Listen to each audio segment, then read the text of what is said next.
tengok ada perubahan. Banyak perubahan dia. Banyak perubahannya. Inci loose kata kan. Inci loose.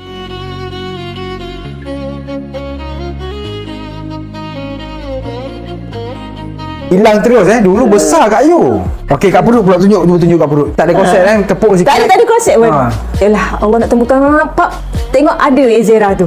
Sini ni kita sapu. Jangan kedekut sangat. Lepas tu yang paling utama ni perut lah. Buah banyak-banyak kita perut. Usap lah macam yang teknik yang diberi tu. Usap daripada depan ke belakang, tarik lagi gitu. Lepas tu bahagian peha lah. Peha ni besar juga ni sebenarnya sebelum ni.